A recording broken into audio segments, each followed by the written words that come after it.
How did I design, quantify and order the materials for this low maintenance garden renovation?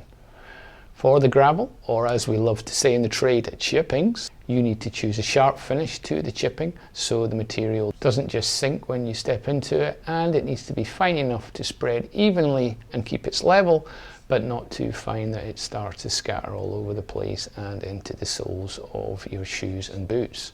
You need a depth of around 50 millimeters. Make it too deep and you'll have cats and foxes using it for litter.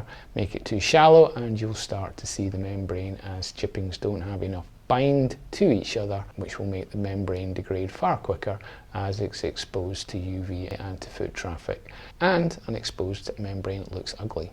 So with this criteria in mind, I looked at various samples at my local merchants and, well, nothing really jumped out at me. When in doubt, I'll look back at the existing project, or house in this case, for some clues or something with a local quality. For here, since some of the original house stone had come from a quarry in the northwest of Scotland, I thought it might be very appropriate to use this wonderful mix of igneous and limestone from the Leadenmore Stone Quarry.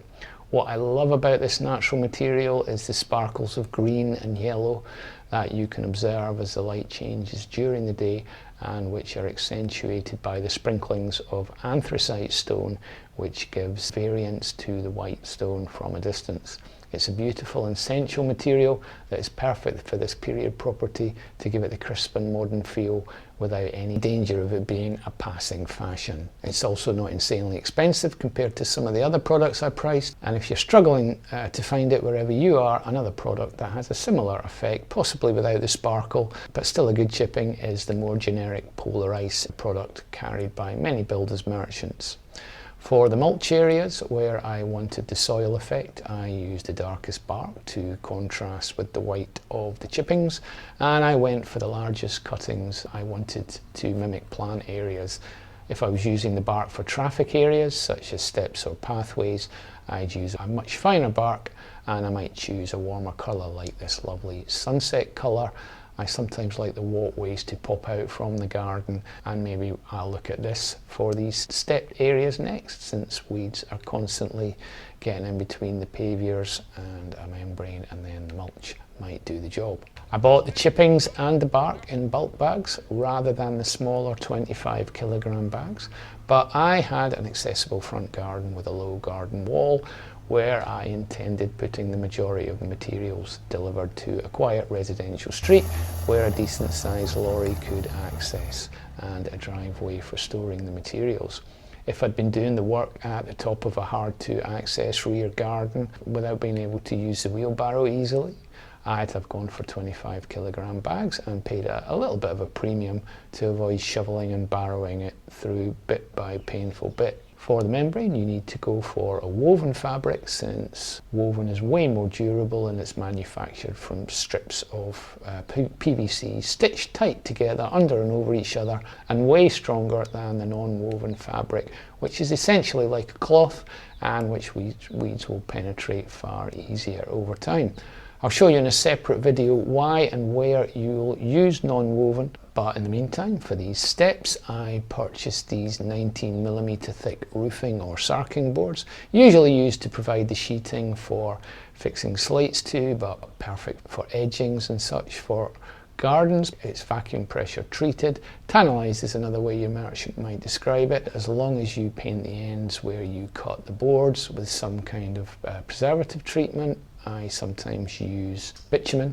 It will last for years. You'll get these boards from a builders or roofing merchants. I'll get to why I never use garden centres to buy landscape materials in a future video. Now to the quantities and how I calculated them, and to do that we need to start by measuring the areas.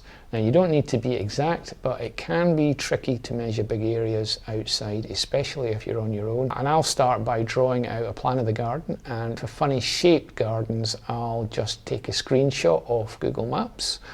I've found it can be easier to use the satellite function with a bit more detail there with the trees and such, and I'll use that as my measuring template. Then I'll go around each side measuring it, and I'll use this handy digital measure. When you think about the cost of a 30 metre tape, it's simply amazing value. Of course, you can just use a 5 or 8 meter joiner's tape. It's just a little bit more work and a little less accurate, since gardens have longer lengths than these sprung tapes can handle, of course. Now, I made a video about using this digital measure. Just choose a cloudy day to use it, and it's brilliant. The laser is a bit dim and harder to read on very sunny days. Then with the measurements, either draw it by hand or use something like SketchUp. And I've made a few videos of how easy it is to use this free software. You don't need a lot of time to learn it, and it's really handy for taking off the quantities for odd shaped areas as opposed to calculating manually. Now, with the garden areas established and remembering the 50mm depth I talked about earlier, we can calculate the cubic quantities of the chippings and the bark and check on the suppliers' websites about how that translates to a cubic quantity of one of their bulk bags.